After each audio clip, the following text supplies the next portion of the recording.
Assalamu alaikum, Hazrat. Assalamu alaikum, Salim. How are you? I'm fine.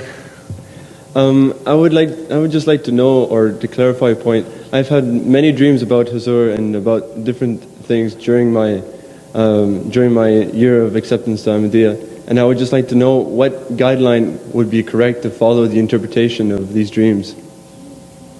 What interpretation? Guidelines I should follow for the interpretation of dreams. Dream, yes. You see, on the question of dreams, it is impossible for anyone to give a complete guideline which is exhaustive, because the issue of dreams is a very complicated issue, and the persons who see the dream are not always typical. Comprehensive instruction can only be issued in cases of, in typical cases. If there is a known code of dreams which is always followed by God, and if those who dream are typical cases, the same code is used to convey messages to them, and universally and always for all times to come, then of course a comprehensive book of how to interpret dreams can be possible. But dreams are a very profound and complicated phenomenon. Each man has his own individual personality. He has to be reached through his own psyche, and his psychic experiences would differ from every other person. So there can be no generalization of interpretation. Okay. You have your own background, you have your own coded language in the subconscious. So what Allah does is, Allah operates upon that computerized systematic information stored in your brain. And by pressing, like people press on the keys of computers and typewriters, so those keys are pressed here and there in an orderly way, and an image is created out of what is available within the mind. So because the availability is a very varying factor, it changes from person to person, so it's impossible to interpret dreams permanently for all times and for all people to benefit from them. Yet, with respect to the previous experiences of the holy people who either saw dreams and interpreted them themselves, or who interpreted other people's dreams, you can genuinely grasp the principle of interpretation in a certain way. But this is a general principle. It can't be particularized. You get it? Now here I'll point out at certain dreams which were seen by some and interpreted by others, while the language of the dream was so horrible that it was unthinkable that such a dream could be from God. One such example is that of Hazrat Imam Abu Hanifa, Raziyallahu Ta'ala anhu. Hazrat Imam Abu Hanifa, who is the Imam of one, in not only one, but the largest school of jurisprudence in Islam, that is Hanafi. He once saw a dream that he had dug out the grave of Hazrat Muhammad Rasulullah, or it was already open before him, and there were so many bones belonging to his body.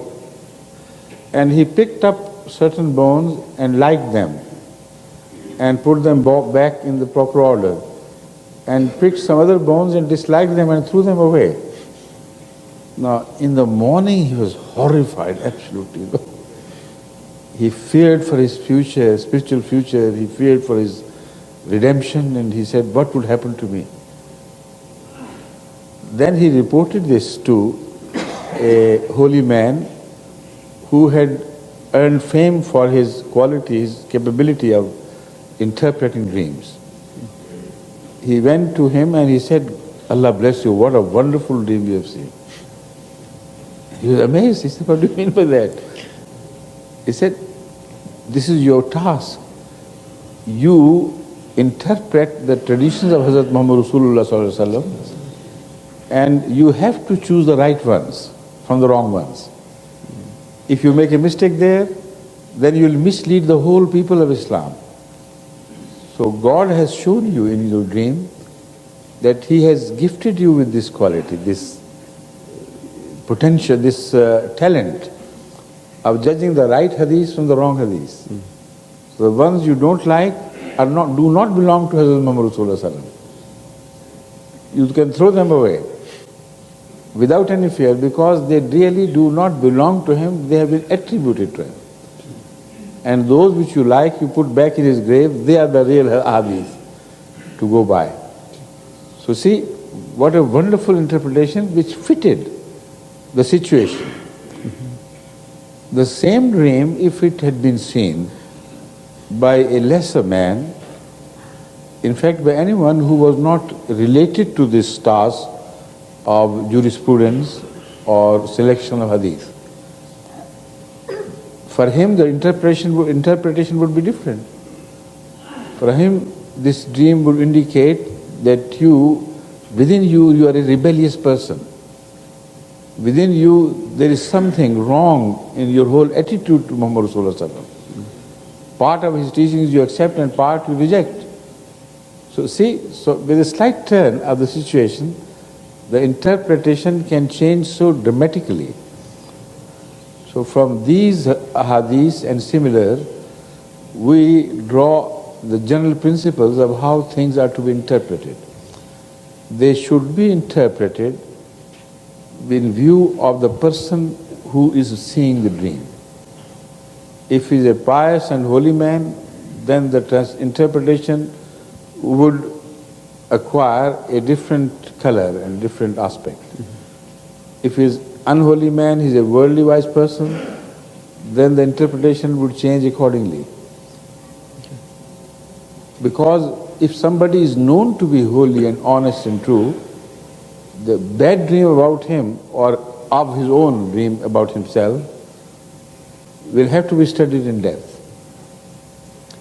Similarly, the person who sees a dream, if he holds an important office, the dream has to be interpreted not individually, but in relation to his office.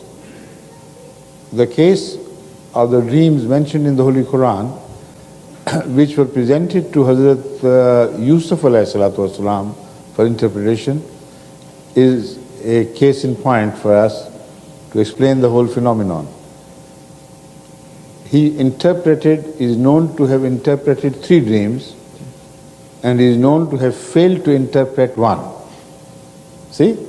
It's a very interesting case study. There are 2 dreams related to him by his fellow prisoners. Each of the dream was interpreted correctly, and it got fulfilled exactly as was predicted by him.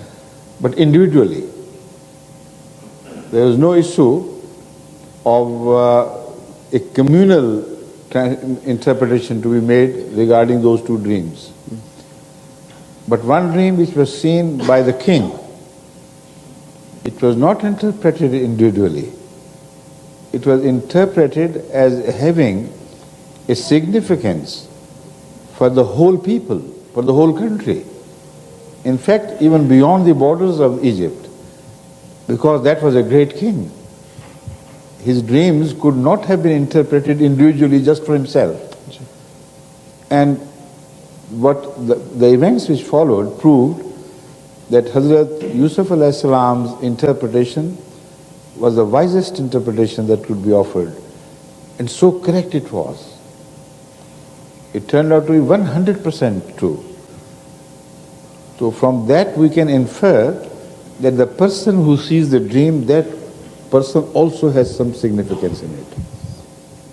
And the dream will be interpreted according not only to the dream itself, but according to the situation of the person.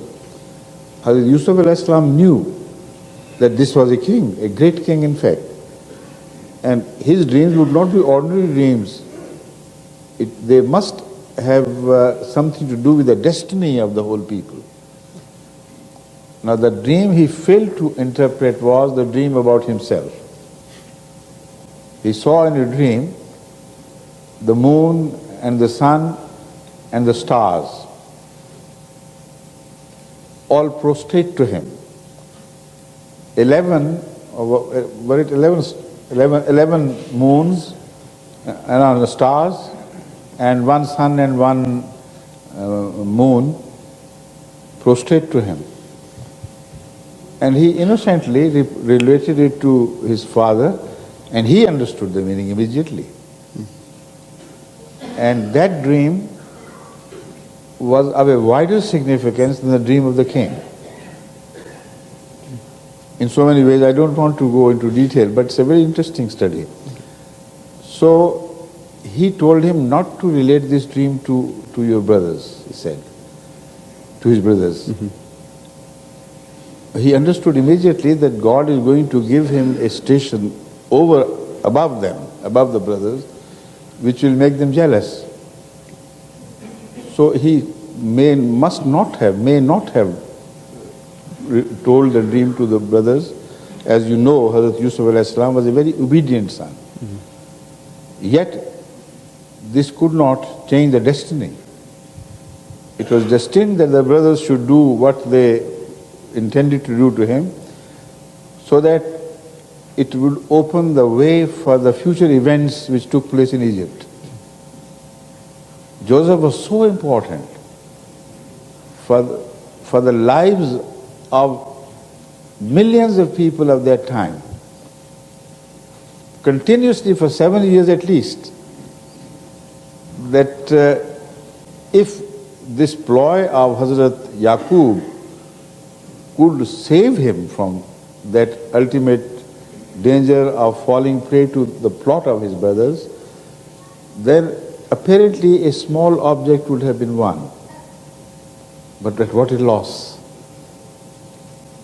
Hundreds of thousands of people would have suffered for years and years to come. So it's a fantastic thing, this interpretation of dream. And even if you understand, sometimes you can't change the destiny. Like it happened in the case of Hazrat Yaqub. The brothers of Hazrat Yusuf did what they were intent to do, despite the fact that dream was not told to them. It's a very complicated affair. I can't tell you a few principles, but in the light of